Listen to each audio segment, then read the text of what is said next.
Hey everybody, this is Mike with the One Stop Co-op Shop, and today I'm playing and reviewing the solo mode in Worldbreakers, a competitive card game. And disclaimer that I was sent a review copy of the base game for this one. And if you like the content on the One Stop Co-op Shop, consider supporting us through Patreon. You get early access to our videos and exclusive videos every month you can't see anywhere else. You can also listen to our podcast for reviews and design discussions, or join the conversation and come say hi on our Discord. So Worldbreakers is a 1v1 competitive sort of Magic the Gathering-ish card game. You have your leader, you have your deck of cards. You can either construct your own or use the precons for each of the 4 leaders in the box. And you're building up and then spending a core resource called Mythium, because this game takes real historical figures and adds a bunch of like fantasy and magic on to the mix. Like you've got Marco Polo and Khutulun, the daughter of one of the main Khans, I think a descendant of Kublai Khan in China. And the game is played over the course of rounds, and each round the players alternate, taking one action at a time until they've each taken 4. Then they get some free card draw and Mythium. And they're fighting to gain power. You gain power primarily by attacking your opponent. Each unblocked attacker that gets through gets you 1 power, regardless of their strength value. But if followers do block each other, they deal their damage to each other. And once they take as much damage as their health, they're defeated. So very, again, Magic the Gathering-ish there. But you also have these locations you can play, and then you can take actions to develop them and gain different bonuses as you do so. And when you get attacked, the attacker can remove one of the tokens and take away your chance to develop these locations. So that's another major source of power, and some decks will focus more on attacking, some decks will focus more on locations. The one that you play in the first half of the campaign, because this is a 10-scenario campaign, and half of it, 5 scenarios, are with Marco Polo, he cannot attack. They literally do not let you attack in the game, so it's entirely focused on a good economy and good defense. But then in chapters 6 through 10, the second half of the campaign, you switch entirely to Khutulun, and it's an attack focus. I mean, you can have a few locations, but it's very much an attack focused, different type of game. So what I'm going to do is I'm going to show you the first chapter with Marco Polo, and then the 6th chapter, which is the first time you switch to Khutulun, because that'll show you how the 2 different automa work, because the automa function differently as well. Now, I will say off the bat that these are the first chapters of each of the campaigns, so they're going to be, like, overly easy. That's kind of the point. I wanted to have enough time to get through both and kind of show you how the game functions in each mode. But yes, just to promise you, as you get to Chapter 2, Chapter 3, Chapter 4, it is way, way tougher. And a few things I won't be showing you fully, but there's, like, some storyline of what's going on. As you complete each chapter, you level up the enemy deck, but then you also get to level up your deck. You draw a bunch of cards from the draft deck, which is extra, like, more powerful cards, and you pick some to add to your deck. So you and the opponent are leveling up and getting more, like, cool special abilities and things as it goes. And also the power requirement to win becomes higher. So see, in this first chapter I'm going to play, it's only 6. Then it becomes 7, then 9, and eventually reaches 10, which is how much power you need to win in an actual competitive game. So that should be enough to get going. I'll go ahead and start with the Marco Polo. This is the first chapter of the campaign.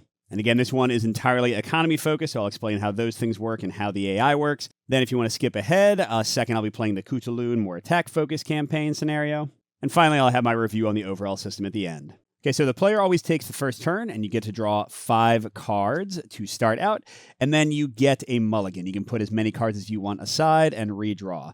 Big thing I'm looking for are followers. This is one type of unit to defend myself because the opponent is going to be attacking quite a lot. And I also want at least one of the locations I showed you earlier. The other type of card in the game is an event, which lets you do something and then immediately discard it. I don't really want any of those. Yeah, these just get me money, so I don't want those.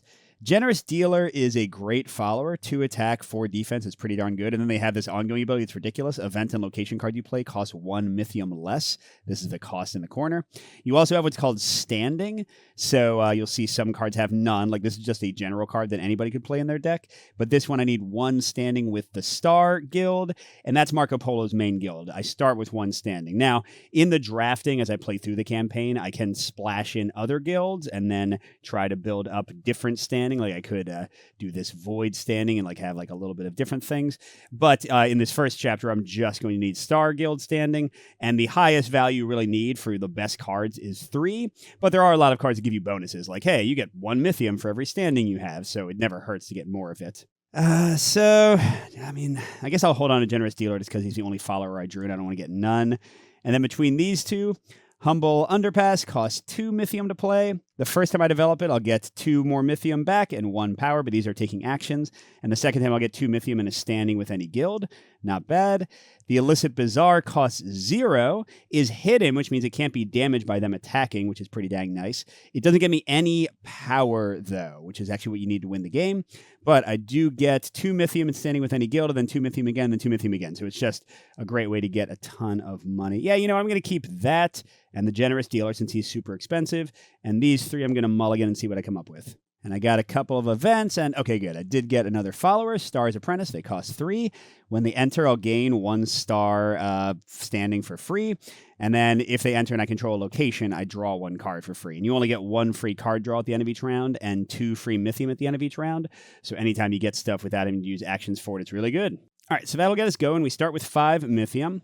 And here's what you can do with your action. Remember, I'm going to take 1 action, then they're going to take 1 action back and forth until we've taken 4. You can gain 1 Mythium or draw 1 card for an action. Those are usually the worst things to do, unless you really need to, because then you're falling behind the 8 ball.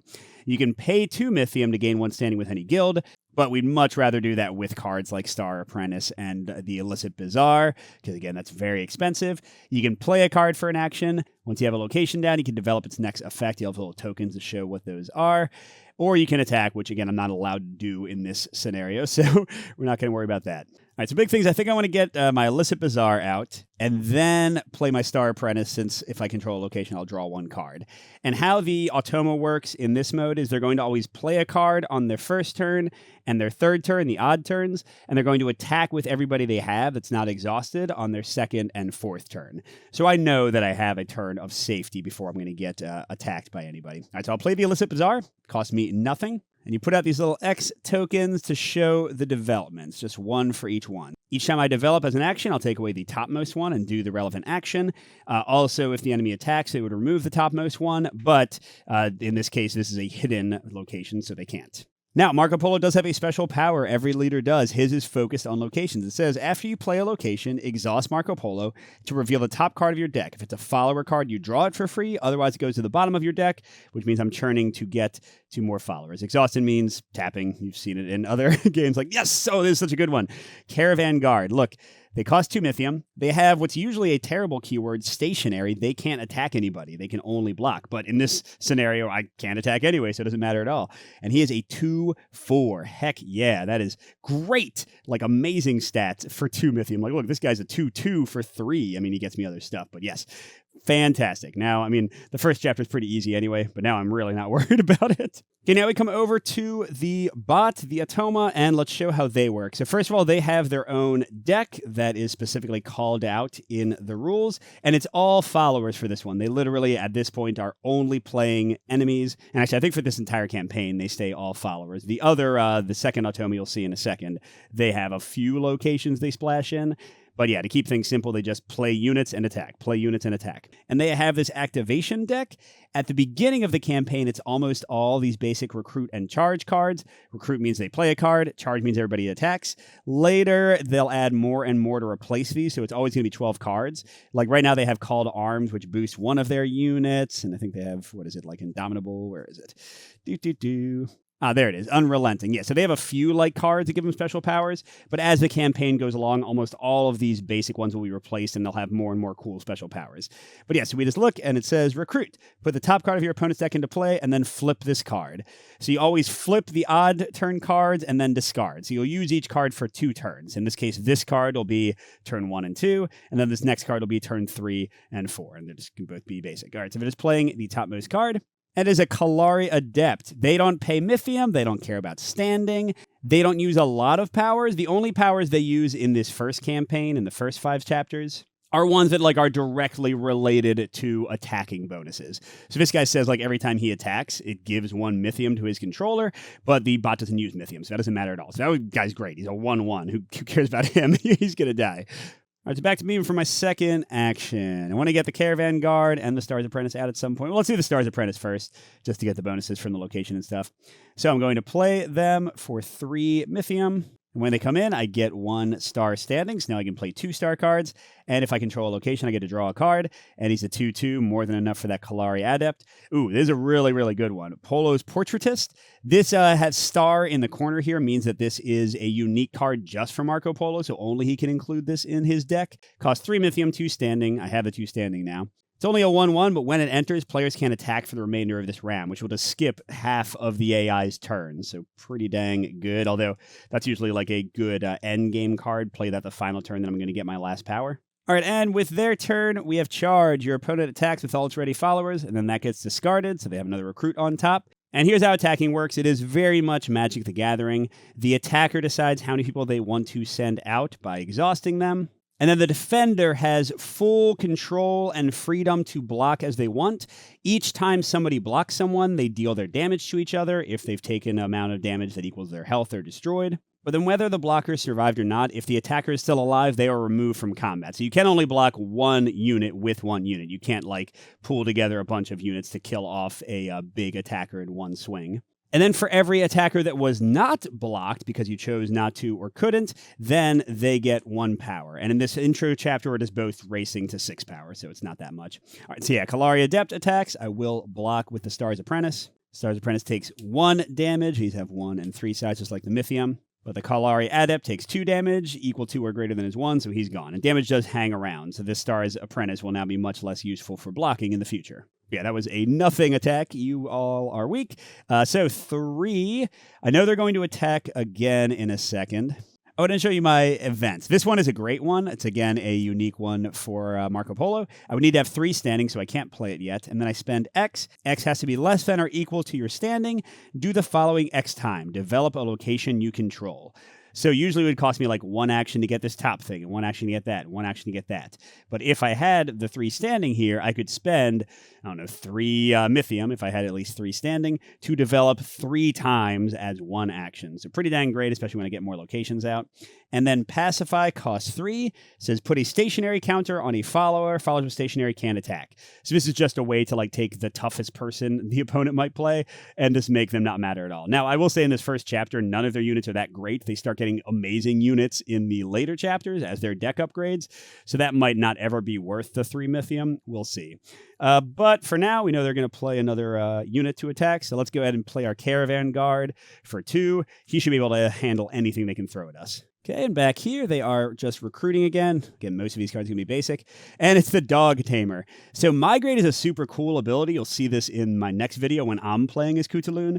Migrate means you can either gain 1 standing of whatever kind it is, in this case, Earth, or you can spend a standing, actually lose standing with your clan to gain a really cool benefit, in this case, 3 Mythium. Now, none of that matters for the Automa. It's just a 1/1 who the Caravan Guard will gladly eat up. Oh, and in case I didn't say, you do have to tap exhaust units that are defending, so they can't defend again in that round, even if they're still alive. Okay, so for my final action, I can't afford anything, and I have this great location. So let's develop this. So the top effect is gain 2 Mythium and 1 standing with any guild. So there we go, and we'll get our third, so we're actually ready to play Exploitative Extraction if we want to. And that'll be my final action. And they are charging with the Dog Tamer. Caravan Guard laughs and kills him, taking 1 damage. Done. When we get to the end of the turn, we go to the rally phase. If we have any rally abilities on units, they are resolved. Like there are some that'll give you a free development every turn, or give you free Mythium at the end of every turn, that kind of stuff. Then all our cards get readied. So Marco's ready to use his power again. We get 2 Mythium for free, and we get 1 card draw for free. And then this little thing flips over, and boop, suddenly the other player's going first.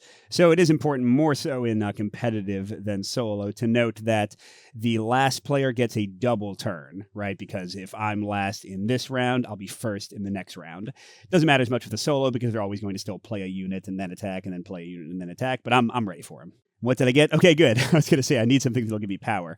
So Silkworm Terrarium, this is actually Marco Polo's last unique card. You've seen all 3 of them now. It's hidden, so it can't be damaged. When it enters play, I can discard any card to develop a location for free. Well, hey, there's a use for my Pacify card that I think is too expensive. And then I can just develop it twice to get a power each time, 2 out of my 6 to win. But I'm up first. They are recruiting. Ooh, and there's a special card for their attack, an Earth Apprentice. And you ignore any standing that they would gain from units, because later on the AI will get like powerful cards added to their deck mid-play when they gain standing, but only these cards can give them standing. Again, you won't see a lot of this stuff because it comes later in the campaign. And if you control at least 2 other followers, draw 1 card. Again, they don't care about any of that. Now, importantly, the later Automa does care about card draw and standing gain and money. They're a bit more complicated, a bit more involved. So you'll see all that in a second. Okay, so they got a 2/2. We can deal with him. All right, now coming to me for my first turn. I want to get this Silkworm Terrarium out here, right? I've got people to defend. So yeah, let's go ahead and play that. So it costs me 2 Mythium. And I get to develop. And then when it enters, I can discard a card to develop any location I control. I'll discard the Pacify. I don't think I'm going to play. And do I need more money? I don't know if I need more money. Let's get 1 power towards winning.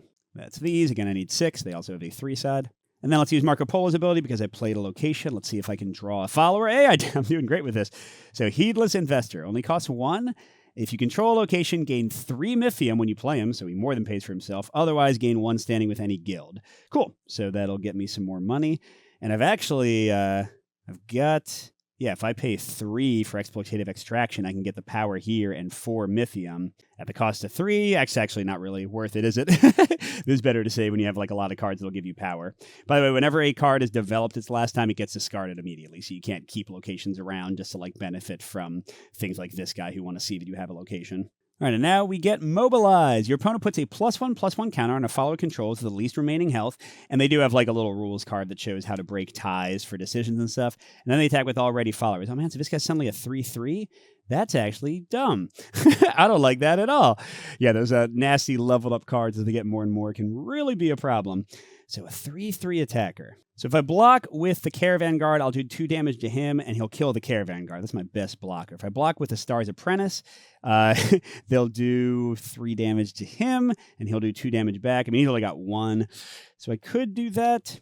I could also just let the attacker through, get some 1 power for 1 attacker getting through, and then they would get to choose and damage 1 location, and they again have priorities for what they choose. But both of these are hidden, so they actually wouldn't damage a dang thing. So yeah, you know what? Let's do that and just push that boosted Earth Apprentice problem to a future day. So we are letting them take the power. Who cares?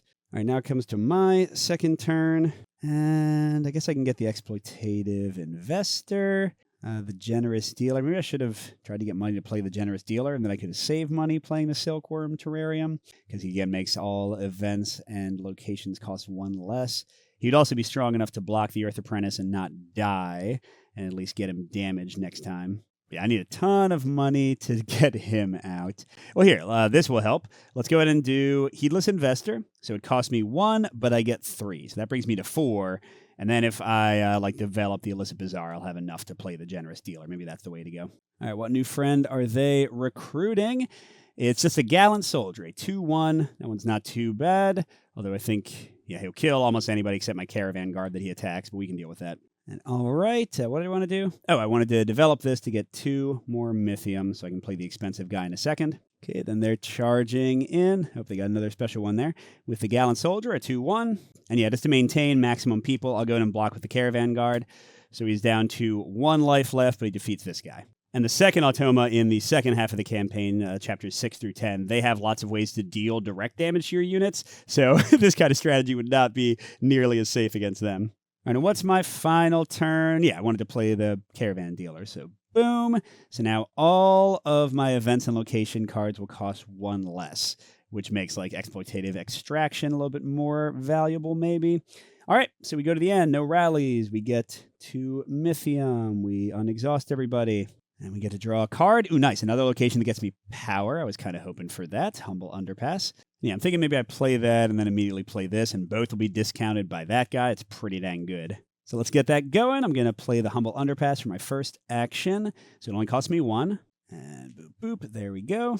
And I'll use, whoopsies over here, Marco Polo's ability to see if I can get lucky again with a follower. And geez, wow. Usually you don't hit 3 for 3. Lowly Bard is not that great. She's only a 1/1. But when you play her, you get 1 Mythium for each standing you have across all guilds. So right now with me having 3 standing, she would give me one more than her cost if I played her. But like clearly late game, she can be ridiculous, giving you like 5 or 6 or 7 Mythium all at once. All right, stupid call to arms. What is this? Put the top card of your opponent's deck into play and then put a +1/+1 counter on that follower. Well, that's annoying. Oh, it's just a Lonely Bard, though. So she becomes a 2/2. And again, her action doesn't apply for this Automa. So they're about to attack, but I don't care. Let's do exploitative extractions.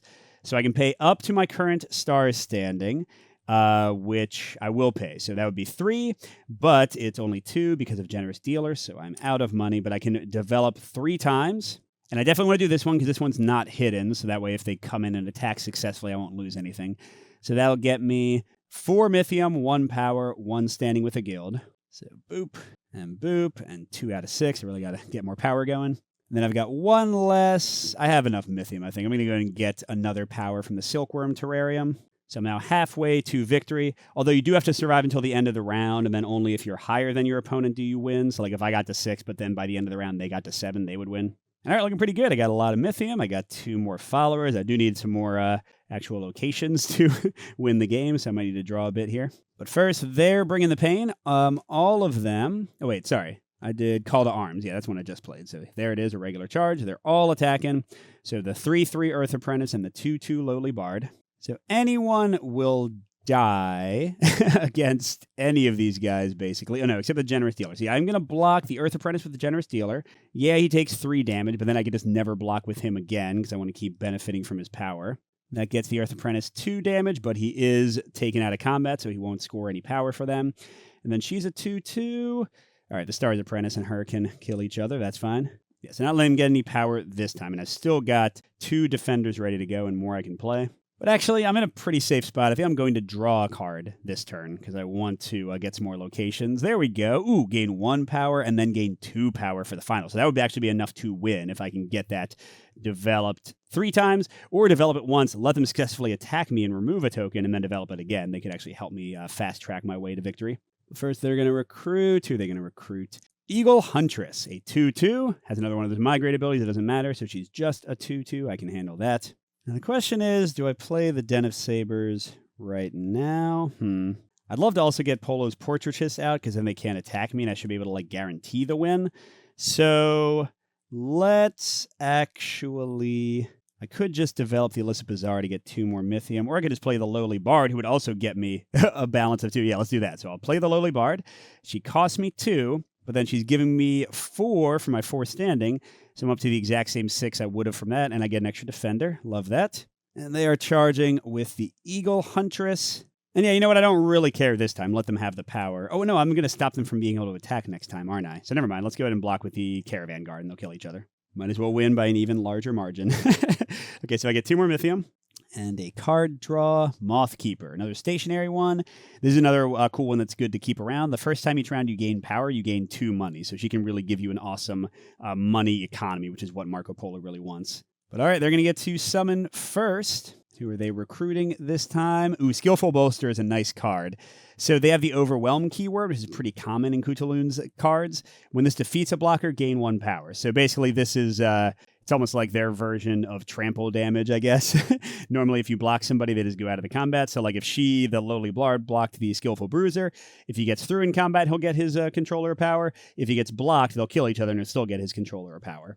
Not going to matter much in this case, but pretty cool power. And why is it not going to matter? Because I got my 1-2 punch of victory right here. Let's play Polo's Portraitist. So players can't attack for the rest of the round. Oh no, I'm so sorry, Khutulun. All right, so now they would charge and attack with all their people, but since they cannot, they just do nothing on their turn. Ha ha ha ha. And then, yeah, let's finish this thing off. I'm going to play the Den of Sabers, which would normally cost me 4, but it'll cost me 3 because of my Generous Dealer. I don't know if that was my second action. Okay, then they're going to recruit again. Amu River Armor has another migrate ability, doesn't matter, but they're a 2/2. And yeah, this will finish it up. I'll get 1 power here. That gets me to 4. Oh, I will have to survive the next round, I just realized. Whoops. So yeah, they're again going to charge for nothing because they can't attack. Then for my 4th and then first action, I'll go ahead and do this. I'm going to draw 1 card and gain 1 standing with any guild. What did I draw? Another location that I won't need. I'm at 5 standing. Good lord. And that's the end of the round. 2 Mythium, a card. And yeah, nobody tapped because nobody could attack. And now I'll go first, and let's go and develop this and get 2 more power. So we do have to survive until the end of the round. That shouldn't be a problem, but we have already locked in the end of the game with 6 power for this scenario. All right, but they are going to recruit somebody. Ooh, and then they got Unrelenting. Who are they recruiting? Weary Veteran. Enter if you have at least 3 standing with any one guild, which they could actually get in the campaign, but not yet. They don't deal with standing in the first chapter. This guy would become a 2/3. Pretty solid. And all right, I've already secured the victory. What do I want to do? Well, hey, let's get another defender. Why not? So she'll cost me 2. All right, and now big last-ditch final attack. Although look at Unrelenting. If any of your opponent's followers have a stationary counter, like that one my card could have placed on them, remove it. Otherwise, they attack with everybody. So that would actually cancel the attack for a moment. So they're attacking with 1 billion people. And let's just match them up best we can. Okay, so Lowly Bard can kill the Skillful Bruiser. He still gets her a power, but that's okay. Mothkeeper can block the Amu River Armorer. She'll do 1 damage to him. He'll do 2 to her. They both survive. Heedless Investor can block the Weary Veteran. They both do 1 damage to each other and survive. And then Polo's Portraitist can block Earth Apprentice. They're a 3/3, but they have 2 damage, so his 1/1, even though he dies, is enough to fully take them out. Yeah, the Atoma tends to actually be pretty powerful because they just bring out units so consistently, and once they get really strong, it's a very tough game in like chapters 3, 4, and 5. But in this first chapter, when your units tend to be pretty good too, it's usually with you choosing how the blocking goes, pretty easy to keep them away. All right, all I have left to block is my Generous Dealer. That's sad. Okay, let's do this. Surprising Development. Before you play this card, cost damage a location you control, so I'll just get rid of the Illicit Bazaar's last token. Surprising Development costs 3 less. It would have only cost 2 with my guy, but now it costs 0. And I gain 5 Mythium. Why not? Okay, then they recruit. Who are they recruiting? 2/2. That's fine. My final action of the game. What the heck? I'll go ahead and play the Mesmerizing Maze. It only cost me 2 with him because he's then about to die. And I can check with Peg. Look at that. Oh, this is actually one of my favorite guys, the Sly Sentinel. He's a 2/3, but when he blocks, he can remove another attacker from combat. So I can, block a weenie guy and stop their strongest dude. Pretty awesome. And actually, with that, I guess their final charge, I'll block with him. So I still have a ton of units going into the ending. Well, that's it. I've got 6 power. They've got 2. I win. Yay! So what would happen at the end of Chapter 1? We would get to draft 3 cards out of 6. We would add this super powerful Champion of the Tumen card to their starting deck. And then they would replace one of their basic Recruit charge cards with this Inspire card. And when they draw Inspire, which would give them standing, they would get 4 super powerful dudes shuffled into their deck. So it keeps it all pretty simple. The first 5 chapters are very straightforward, but they get really, really tough. I actually don't remember. I definitely beat Chapter 4. I think I tried Chapter 5 twice and lost, so I still have to get back to that at some point. All right, now we've got game number 2. This is, again, Chapter 6 in the campaign, where you switch to an all-new character and kind of the difficulty resets. Now I've got Khutulun, the True Daughter, and she has an ability every time that her units attack, she gives one of them a +1 strength, +1 attack stat. Pretty dang good. None of the chance and luck of the draw that Marco Polo's ability has. And let's see what cards she got to start. You'll see some friends from earlier. Got the Earth Apprentice that lets me gain an Earth. And then if I control at least 2 other followers, draw 1 card. Eagle Huntress is 2/2. When she enters, I can either gain an Earth or lose 1 to draw 2 cards. Amu River Armorer. When he enters, I can either gain an Earth or lose an Earth to gain 3 Mysterium. So he's free and put a +1/+1 counter on a follower. Holy crap, that's good. Ooh, Call to Arms is a great one. Reveal cards from the top of your deck until you reveal 2 follower cards. Draw them both and shuffle your deck. You may play one of those cards paying a cost. Just saves you a ton of actions. And Gratuitous Gift. Oh, play a follower card paying 2 less. This is actually all kind of good. Well, I don't know. I feel like I have enough money to play most. Well, I guess I don't really. Yeah, you know what? I'll keep these. I'm not going to mulligan at all. This is great. So I don't want to do the Earth Apprentice until I have 2 other followers.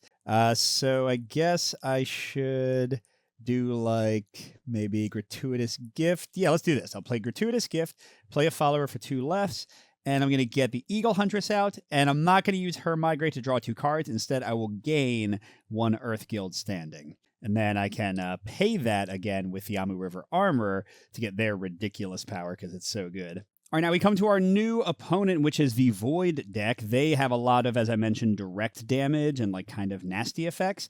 How that's represented, they still have a deck of pretty much just followers. I think they have 1 location to start in here, and they add more as the game goes along. But now, whenever they would gain Mythium from a power, they actually put it over next to this card. And also, whenever they would gain Standing from a power or would draw a card, they also gain Mythium. So all the things that were kind of ignored in the previous Automa now get used by them. And whenever they build up to 3 or more Mythium, they remove it all and deal 1 damage to my follower who's closest to death. So that gives them a lot of like plinky damage to mess me up. They also are going to still play a card, usually every odd turn. But on even turns, they'll generally attack with a single unit, and they have like all these rules about who they attack with, and also when they block, how much they're going to block, and who they block with. It works pretty well. Sometimes they do some stuff a little bit stupid, but especially in the later chapters 8, 9, and 10, kind of like with Marco Polo, they're just churning out guys so much, and their cards level up so much that it's still super tough. So for here, we got a basic recruit with the top card of your opponent's deck into play, and it is a Baleful Viper. Whenever Baleful Viper wounds a follower, defeat that follower, and breach means that if they get through and successfully attack without being blocked, they would gain a Standing for Void, but they don't get Standing from that. They only get it from their order card, so that part doesn't apply. But yeah, him being able to kill somebody that blocks them, that's not great. And actually, it's blocking or attacking, so yeah, they're pretty nasty. Okay, my second action. So that dude's about to attack. I'd really like to have 3 damage to kill them, even though I'll still lose my person.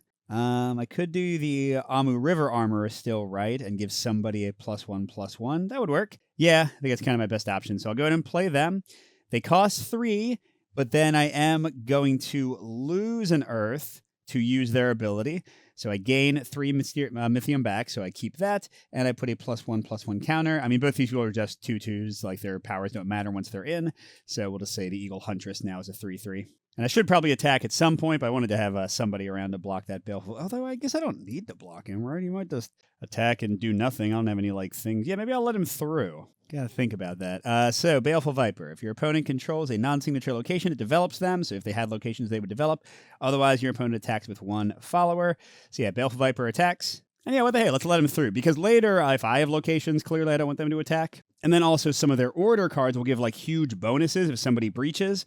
But here, this breach ability doesn't. Oh, that's right. If they breach, they would gain a Standing, which would give them 1 resource toward Pernicious Powder. Whatever. I got to get power to win. Yeah, so there we go. They've got 1 point towards winning. It is 6 again, I think. Yeah, 6 power again for Chapter 6. And they get 1 out of 3 to fire off their Pernicious Powder from his breach ability. All right, back to me. I could play Earth Apprentice now and get a card. I could just try Call to Arms, though. They'll give me a ton of stuff, right? Yeah, let's go ahead and do that while I have a ton of Mythium. So I'm going to play Call to Arms. So I'm going to reveal cards until I get 2 followers, draw them both, and I can play 1 without spending an action. All right, I got the weeniest units ever. I got another Earth Apprentice, because apparently I have 2.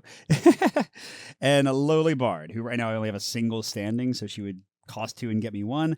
I guess I'll play the Earth Apprentice because it is still saving me an action. So it cost me 3. I do gain 1 Standing back, ready to use another migration power maybe. And because I control at least 2 followers, I get to draw a card, which is Dog Tamer. So this one, when he enters, I can either gain an Earth or spend an Earth to get 3 Mythium. I might just gain an Earth, depending on what other cards come out. Okay, so that's my third action. And I'm ready to do a big attack. We're probably going to do that in a second. That's how I get my power, baby. They're setting the trap. If your opponent control... Oh, by the way, they're the opponents. Whenever it says if your opponent, it's like from my perspective. So if they control a location, they would gain 2 money toward Pernicious Powder. Since they don't, they only get 1 money. So they're now 1 off from doing an automatic 1 damage to me. And then they... Whoops, I got to flip that over. And then they're flipping this guy. Swift Messenger. When they enter, they gain 1 Standing with any guild.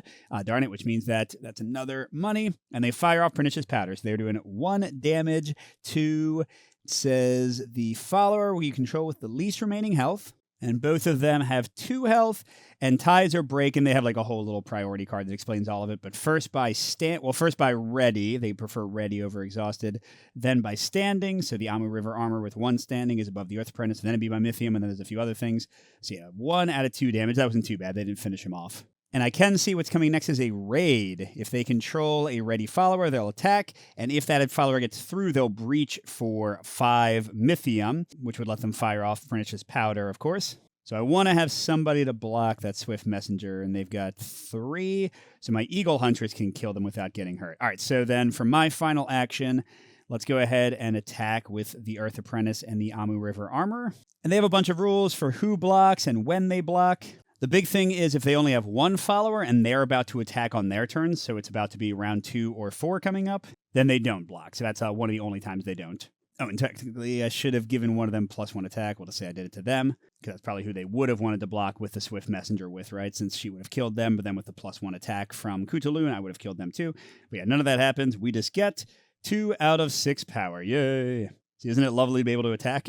Unlike in the whole Marco Polo first 5 chapters. All right, and then the Swift Messenger is raiding, so if the attack gets through unopposed, then they'll get 5 Mythium and Pernicious Powder me again, but I'm going to block with Eagle Huntress. She is a 3/3, so I will defeat them and only take 1 damage. Solid turn, but yeah, I mean, this is, again, super easy when it's the first chapter. I just wanted to play quickly to show you both. All right, but everything else proceeds the same as in the Marco Polo one. I'm going to get 2 Mythium, draw a card. It's a super basic Gallant Soldier. They're not doing anything interesting. All right, and they are going to recruit for their first turn. Ooh, Cunning Reclaimer. If Cunning Reclaimer is attacking alone, choose a follower. It can't block for this combat, and they're a 3/3. That's probably maybe the nastiest one in their base deck before they start leveling up. All right, now I could attack right now to kill the Baleful Viper, but I might just let their person go through. And if I just put down a ton of units, it's going to be tough for them to block or anything. So yeah, let's... what the hey, Gallant Soldier and then Dog Tamer, the super cheap lowly bard right now. Actually, let's do Dog Tamer for 1. And that I'm not going to use as migrate, so I go up to 3. And then the lowly bard will actually get me money for playing her. All right, and then they're going to attack. And they always prefer the one with the highest strength. So the Cunning Reclaimer, the 3/3 one, is going to attack. And they pick which person can't block with the same priority listing, which means Amu River Armorer can't block, which I wouldn't block with them anyway. I would block with the Eagle Huntress, who has 3 attack and only 2 life left. Yeah, you know what? I'm not letting them get through this time. You're dead. All right, then it's my turn. And yeah, let's just get like one more person and then... Oh yeah, I could attack right now, but they would block, so only 2 would get through. It's not enough for me to win. Let's not do that. See, I'll play the Lowly Bard. So she costs 2, but then I get 3, so I end up with 1 more than I spent. Okay, then they're recruiting again, and who is it this time? Weary Veteran. They don't have any standing yet, so that again gets introduced later in the campaign, so it's not a 2/3, it's just a 1/2. And then let's see, what do I do? Let's play another Earth Apprentice to draw me more cards, maybe? Sure. So that'll cost all 3, but I gain another standing, and I get to draw a card. Heck yeah. Oh, and it's a Swift Messenger, not that I really need her. All right, and then turn 4 for them, so they're going to attack. And I think then I'll follow up and attack back and win. I should, right? So it's highest strength first, but they're tied. So then it goes to like the regular tiebreakers, and Baleful Viper will be chosen. All right, yeah, you know what? I don't need to block. Here's the thing. You can sometimes win in this other mode where attacking is an option with a big burst of attention. So I'm going to let them get through. Oh, and they do get another Mythium from their 1 standing bonus thing. Because then, yeah, here we come. We're coming to kill you, 5 attackers. Oh, and I guess I'll boost... Does anyone not have enough? Whatever, we'll boost the Dog Tamer. And they will block because they're not about to attack on their next turn, so the Weary Veteran. And they always block the person who has the lowest strength, which works out well for them here because they kill the Lowly Bard but don't die themselves. But 4 other people get through, and that is enough, boom, to win, because Chapter 1 is silly and easy. I will say the first couple chapters for the Khutulun, Chapter 6 and 7, are even, I think, a little bit easier to, like, cheese into victory than Marco Polo. It's really like Chapter 8, 9, and 10 that gets super intense when they have, like, crazy abilities and just doing damage, like, everywhere to you. It's pretty cool. All right, so yeah, that is the easiest, fastest chapter for both modes in the base game. There is also an expansion that I haven't played yet, although I think I might order it because I'm enjoying this one a lot, that adds more cards for your decks. And then at least the designers have said that the new campaign, which I think is another 10 scenarios, so I'm guessing you get to play as each of the other 2 factions in the base game. They said that that's ones like they learned their lessons and they made it even better. I already think this is a really good Automa system, so I'm excited to see what that means. Maybe if I end up getting the expansion, I'll do a video on that.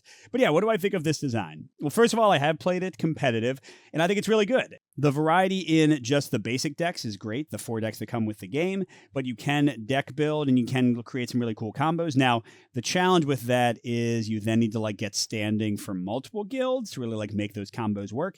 But there are a ton of cards like the Apprentices that give you free standing, so you can, you know, it's kind of like any of these other games, like trying to do a red-green deck in Magic. You're going to lose like a little momentum and consistency because you need to get multiple colors going on. So it works kind of similar, but I think it's fine. I will say this core action system, I'm not sure if everyone's going to love it. It reminds me a little bit of Sorcerer that I covered recently, where it's like a very tight action economy. And yeah, anytime you have to like draw cards and get extra mythium for your actions, you're really falling behind the 8 ball potentially if your opponent is not having those problems. So being careful with not overspending and like deciding which cards are worth it and which aren't is a really interesting choice in the game, and it keeps the play very tight. You can see, I mean, I guess the longest turns are when you have a big attack, but even then the other player is involved. So there's never really any downtime in the game, I've found. My son and I definitely enjoyed it. And I love, I think this is really cool how they do the benefits and penalties for attacking.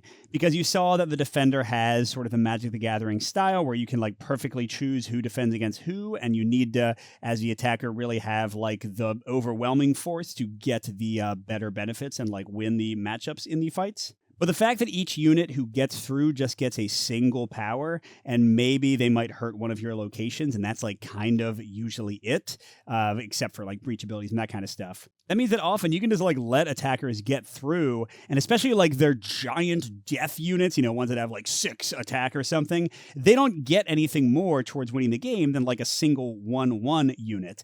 I like that a lot because it makes the choices of who to defend against and who not to defend against a lot more interesting. Whereas in something like Magic the Gathering or Hearthstone or like what have you, some like giant 8/8 creatures attacking you and you don't block it, that damage is going to your face, you know, because all those games are based on like lowering a life total, whereas here, because it's this kind of more nebulous power that you're collecting through both locations and fights, I think it works out a lot better, and the choices of how to defend are a lot more interesting. I also do like the location mechanic. It feels kind of slow sometimes, but the benefits can be huge, and you are kind of like painting a target on yourself when you put them out. Although even if you get attacked, you only lose one of the tokens, and often the better activation effects are lower on the card, so getting attacked can even like help you and speed you along sometimes. So yeah, I think this is a solid competitive game. But as for the campaign, I've had a blast with this one. I played it, I brought it with me on vacation, so I kind of didn't have as many games to choose from, but I played this something like 15 times. Like I played each of the scenarios multiple times because yes, you know, you are playing with the same basic deck, but the things you draft into as you upgrade your deck are going to change from play to play because you never even see all the cards. I think it's like a draft deck of like 22 cards, and by the end of the campaign, you've seen 20 of them, but you get like 6 or 4 cards at a time and only pick half of them. So you're never going to get the exact same matchups, and what you pick will change from play to play. And the way the enemies level up is awesome. Now, like I said, probably once you know the game well, you can skip like chapter 1 and 2 and skip chapter 6 and 7 because they are really like the, hey, take some time, tutorialize yourself, figure out how the automa works. But chapters 3, 4, and 5 in the first campaign, chapters 8, 9, and 10, those are bangers. They are tough. Many of them I had to play like 2 or 3 times because sometimes I will say just the luck is with you or not. Like sometimes Marco Polo's ability just never triggers and you don't get to draw a follower. Sometimes like just your top decking sucks and you can't get like the right card you need to finish off the game. But yeah, it's so fast to play. The automa is so quick to run, but still like it's really clever. I like this system where their deck is just units basically. Again, there's a few locations, but pretty much they're just units. And then everything that would be caused by like events and more varied card play is handled by this upgrading action deck. I think that's a really cool way to do a automa for this kind of game. And I could totally see this working for other sort of collectible or competitive card games. I think it's a really smart system. So yeah, I was really surprised by this one. I'll be honest, I sat on it for a while. I got a review copy a while back, and I had not played it. And once I sat down to play it, I could not stop. I played it a whole lot. And like I said, I'm probably going to go pick up the expansion. Oh, I guess one more caveat. You know, they sent me a review copy. The only place I saw to pick this up is from the publisher themselves. And it seems to be, you know, a pretty small little publishing house. So I understand their costs are going to be higher. But I do think for a pretty svelte little game with, you know, a good amount of cards and tokens in there and everything's good quality, I think it is like $40. So definitely the price is going to seem higher for what you get compared to, you know, the amount of cards you would get buying from a bigger publishing house that's more well-known and has tons of games under their belt. I don't hold that against them. Like I said, I am going to order the expansion straight from them and play that. But yeah, I think if you go look at it, don't be be like kind of sticker shocked and surprised by the price. It is higher than you think because this is a smaller company trying to make this game happen. But I think they did a great job. So that is Worldbreakers. Thanks for watching. And I want to give my shout out to try to do this most videos to our amazing Patreon supporters, our highest tier supporters. Y'all keep the show running more than anyone. And that is Steve Wren, Pedro Lucas, J. Willie MF, and Nick Skeen. Thank you all so much. Thanks to everybody for watching. We'll see you at the next stop.